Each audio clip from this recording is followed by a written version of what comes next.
One of the most poignant gospel stories for American readers has to be a story that appears in 3 of the 4 gospels and involves Jesus and a man whose name we do not know. He is referred to in the text as the rich young ruler. Remember that story? In Matthew's gospel and Luke's, and just 2 chapters before our gospel reading today from Mark's gospel, Jesus was headed somewhere. Jesus was always heading somewhere. And as he rushed to get on his way, he was approached by a man who ran up to him, begging for his attention and falling on his knees in front of him. "Tell me, good teacher," he said to Jesus with urgency in his voice, "what must I do to inherit eternal life?" What follows is an exchange about the keeping of important Jewish commandments regarding murder, adultery, and theft, to which the young man responded with a hopeful lift in his voice. "Teacher, I've got it. I have followed all of these rules flawlessly since I was a young child." Then the text says, Jesus looked at him and loved him. "One thing you lack," he said. "Go sell everything you have and give to the poor, and you will have treasure in heaven, and then come follow me." At this, the man's face fell. He went away sad because he had great wealth. I say this is the most poignant of gospel stories for American readers because if Jesus is serious, if he really wants us to give up everything we have to follow him, then let's be honest, most of us are going to be settling for riches on earth rather than treasure in heaven. It's just too hard.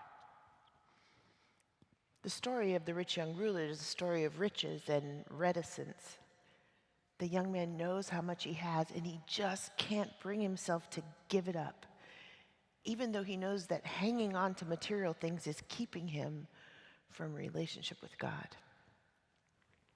Which leads us to the gospel passage for today, appearing 2 chapters later in Mark's gospel, chapter 12, after Jesus has been getting more and more direct, shall we say. In the chapter just before this passage, we heard Jesus was busy turning over tables and yelling at money changers about how they were making a mockery of God's house. He'd been getting a reputation for fiery preaching, but by this time, folks were beginning to suspect that maybe he was a little unhinged. I find that this is not an unusual critique of preachers. But still, the disciples keep following him, and one Sabbath, they show up at the temple again, the temple courtyard to be specific, right outside the place of worship. And Jesus took that opportunity to offer some commentary. "Beware of the scribes who like to walk around in long robes and to be greeted with respect in the marketplaces and to have the best seats, the seats of honor at banquets. They devour widows' houses for the sake of appearances, say long prayers." I bet you Reverend Livingston's going to watch the length of his prayer today. And as they sat there watching, the crowd passed by, putting sums of money into the treasury, and they saw many people, many rich people come and put in large sums, the text says. But then who should show up but a poor widow? Not unlike the widows Jesus was referencing in his rant earlier. She came along and put in 2 copper coins in the treasury, as you heard, everything she had in the whole world, worth about a total of 1 penny. Jesus sees her, and he turns to his disciples and says, "Truly I tell you, this poor widow has put in more than all of those who are contributing large sums to the treasury, for all of them have contributed out of their abundance, but she, out of her poverty, put in everything she had, all she had to live on." I always wonder if one of the disciples in the crowd raised a hand to say, "Is this what you meant when you told the rich young ruler to give up everything he had? There she is, Jesus. She's doing the thing, giving up everything she has." Given this context, then, it seems strange that the only thing Jesus does is just observe the women's actions and state the obvious. Here's someone doing exactly what Jesus told the rich young ruler to do, giving all she had, and she doesn't even get a good job from Jesus? I'm afraid that throws a wrench into that obvious Sunday before Thanksgiving, everybody should be very generous and give a lot in the offering sermon. If you're beginning to suspect that this little gospel story about the widow giving everything she had is not the straightforward teaching we might have originally thought it was, you might be onto something. It'll help us to get to the core of what Jesus was saying if we try to imagine the scene at the temple that day. In the temple, in Jesus' day, they didn't collect offerings in the same way we do now. That is, there was no discreet passing of the plates by polite ushers while beautiful organ music is playing.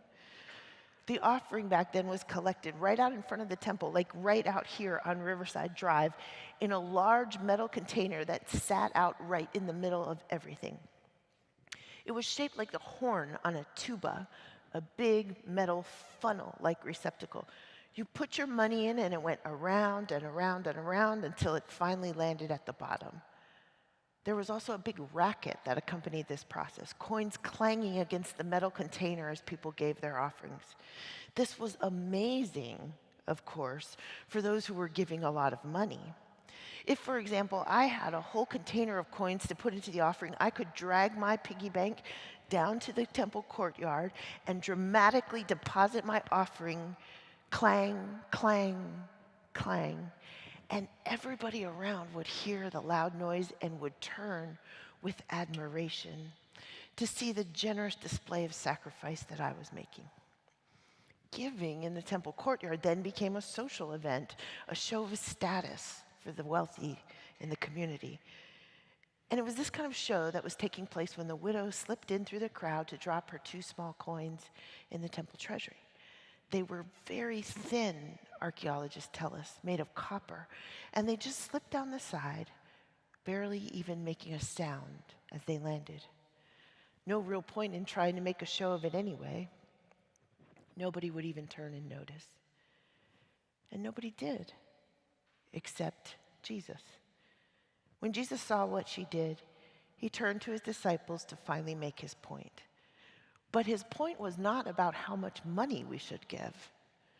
His point was about privilege. In singling out the widow and her giving, Jesus was saying something like, "And the exploitation continues, even down to the very least and most vulnerable in society. For shame." Look how scared that widow is about angering those in power in the temple. Look how desperate she is to make them happy. Look at how the temple, the holy place of God, is complicit in hurting the poorest and the most vulnerable among us. Do you think that being important and powerful and rich is what it means to follow God? I don't think so. Following God means taking care of orphans and widows, as I've been saying all along. Jesus mentioned the widow to make a point about privilege. He wanted the disciples to see evil embedded in structures that provide the scaffolding of our lives and which permanently, destructively leave vulnerable people out. In Jesus' day, there was no government safety net for someone like the widow. Some scholars suppose that after giving everything she had, she went away to die, starving to death, because there wasn't any way she could stay alive on her own. And Jesus' observation of the widow is a scathing critique of the temple, of a society that rewards the rich and powerful, all the while exploiting the most vulnerable. Jesus wanted his disciples, Jesus wants us to see the vast disparity here and recognize something is wrong. The way of Jesus is not a way in which we scramble to climb over each other and to step onto one another in our perpetual quest for more power, more prominence, more position, more fame, more money, more social status, more. If we say we follow Jesus, we don't exploit people who are suffering. Instead, we work to lift up the weak and bolster those who can't keep up. We include those who are on the margins, and we open doors of expansive welcome to anyone who shows up. We make sure that everybody has what they need, and we don't use guilt or threats to greedily take the most and the best for ourselves. We're here to give ourselves away in the service of God. This week, Dr. Andrea White, Riverside member and amazing womanist theologian across the street at Union Theological Seminary, introduced me to a book by Cynthia Moy Lobeda called Resisting Structural Evil. Which got me thinking about the ways in which evil exhibits itself in our world these days. The thing about evil is that its insidious is found in its ability to mesh itself with causes and structures that lend it credibility. We're at a great disadvantage when we try to root it out because it's so deeply ingrained in our culture and the systems that run it. We don't recognize it, or we're too comfortable to challenge the systems. And this is exactly what Jesus was naming for his disciples that day in the temple courtyard. Evil can build something like a collective moral oblivion in which we participate in this kind of organized oppression because we're too comfortable with the systems that hold it up, or we just don't know how to behave differently. Either way, this inability to see and eliminate evil does inextricable damage to the witness of the gospel in this world. Moy Lobeda talks about one way that evil builds this kind of moral oblivion when you and I refuse to see the disparities among us and instead speak of blessings that veil stolen goods. When I was 5 years old, I was at the grocery store with my mother, and I stole a roll of Lifesavers. I just slipped it into my pocket as I was standing behind her in the checkout line. And I took it home, and I tried to eat those Lifesavers in secret. And I couldn't do it because I felt too guilty. So finally, in tears, I confessed to my mother, which resulted in me having to go back to the store, apologize to the manager, and pay for the Lifesavers out of my allowance. Now, I'm quite sure that none of you would ever do anything like this. But as some of you know, my moral compass has always been a little bit off. When I talk about moral oblivion in which we speak of blessings that veil stolen goods, I'm not talking about that kind of stealing. I'm talking about the many ways in which we have things in our lives that we consider blessings, but that are actually basic necessities taken from others who need them. Note these appalling facts. Half the world, nearly 3 billion people, live on less than $2 a day. 20% of the population in developed nations consume 86% of the world's goods. Half of the world's richest 1% lives in America. If you make $34,000 a year or more, you fall into that category.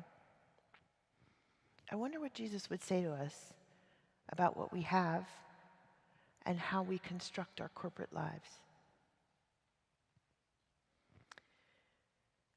To all the preachers out there gleefully using this passage to write a guilt-inducing stewardship sermon, I'm so sorry. But when Jesus notices and points out the poor widow giving away everything she has, Jesus is not making a point about how much you and I should give during the offertory. Jesus is asking his disciples and asking us to consider hard disparities like this one, and whether or not a loving God who created us all would settle for a world in which the rich give with glee and abandon, an offering that buys them prestige but costs them nothing, and a poor widow would give her last 2 copper coins, a sum that wouldn't feed her anyway, to then go off and starve with no other options available to her. This is not the kingdom Jesus was introducing to his disciples, and it is not the world that God imagines for us. As you heard earlier, we're on the edge of a new budget year for our church, a week of gratitude as we celebrate Thanksgiving, and a season of giving leading into Advent and Christmas. This is a great time to give generously. But it's an even better time to think deeply and critically about how we construct our corporate life.